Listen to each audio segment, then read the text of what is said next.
আসসালামু আলাইকুম, আমি ডাক্তার মোহাম্মদ আতাউল ইসলাম, জেনারেল এবং ভাস্কুলার সার্জন। আমি আজকে জেনারেল এবং ভাস্কুলার সার্জারি দুটি সাবজেক্টের মধ্যে আমরা পড়ে থাকি এমন একটি বিষয়ে কথা বলবো, সেটি হচ্ছে পেরিফেরাল আর্টারিয়াল ডিজিজ, অথবা আমরা যেটাকে বলি শরীরের বিভিন্ন ধমনীর সমস্যা। হাতের পায়ের কি হয়, এতে কি হয়, কাদের হয়? সাধারণত বয়স্ক রোগীদের ক্ষেত্রে হয়ে থাকে, যাদের ধূমপানের ইতিহাস আছে, অন্যান্য কিছু রিস্ক ফ্যাক্টর আছে, তাদের ক্ষেত্রে হয়ে থাকে অ্যাথেরোস্ক্লেরোটিক কারণে, যে কারণে ধমনীগুলির যে দেয়াল, সে দেয়াল মোটা হতে হতে মাঝখানের যে রক্ত যাওয়ার জায়গাটা সেটা সরু হয়ে যায়। সোজা বাংলায় যেটাকে বলা হয় যে রক্তনালী শুকিয়ে গেছে। গ্রামের মানুষজন এভাবে বলে যে রক্তনালী শুকিয়ে গেছে।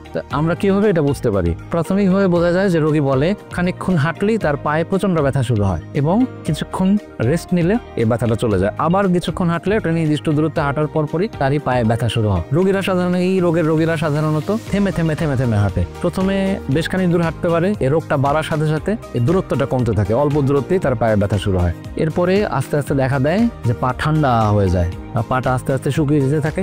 দেখা যায় যে পায়ে রক্তনালী শুকিয়ে গেছে সে পায়ের মাংস কমে যেতে থাকে, সে পায়ের যে পশম, সে পায়ে পশম কমে যেতে থাকে এবং একটা সময় আঙুলে কালো হয়ে যায় বা গ্যাংগ্রিন হওয়া শুরু করে। তখন সাধারণত গ্যাংগ্রিনের চিকিৎসা হিসেবে বাংলাদেশে প্রচলিত সে আঙুলটা কেটে ফেলে দেওয়া হয়। কিন্তু আমরা এখন জানি যে রক্তনালী যেখান থেকে বন্ধ হয় সেই বন্ধ রক্তনালীকে খুলে দেওয়ার অনেক পদ্ধতি রয়েছে এবং সেটা যদি না করা হয় তাহলে এই গ্যাংগ্রিন বাড়তেই থাকবে, একটার পর একটা আঙুল কালো হতে থাকবে এবং আলটিমেটলি পায়ের একটা নির্দিষ্ট অংশ থেকে কেটে ফেলে দিতে হবে। কিন্তু যদি সময় মতো রক্তনালী চিকিৎসা করা হয় তাহলে পা হারাতে হয় না। ভাস্কুলার সার্জারিতে পড়াশোনা করার পর আমি দেখলাম যে আমরা বাংলাদেশে যে সংখ্যক মানুষের অ্যাম্পুটেশন করে ফেলি রক্তনালীর সমস্যার জন্য, একজন ভাস্কুলার সার্জনের চিকিৎসা নিলে অনেক পেশেন্টেরই কিন্তু পা বেঁচে যেত। তো প্রথমে আপনারা খেয়াল করবেন হাঁটলে পায়ে ব্যথা হয় কিনা এবং নির্দিষ্ট সময় অপেক্ষা করলে সে ব্যথাটা চলে যায় কিনা, আবার হাঁটলে ব্যথা হয় কিনা, তাহলে বোঝা যাবে যে না, এটা অবশ্যই রক্তনালীর সমস্যা। এবং যদি গ্যাংগ্রিন হয়ে যায় তার মানে এই রোগটার একটা চিকিৎসা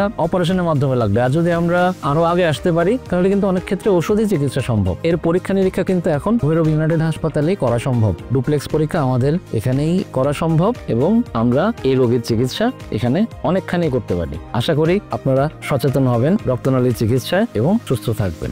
ধন্যবাদ। আমি ডাক্তার মোহাম্মদ আতাউল ইসলাম, একজন বিশেষজ্ঞ জেনারেল এবং ভাস্কুলার সার্জন। আমি ভৈরব ইউনাইটেড হাসপাতাল এবং অর্থোপেডিক সেন্টারে প্রতি বৃহস্পতিবার এবং শুক্রবার রোগী দেখে থাকি এবং নিয়মিত অপারেশন করে থাকি।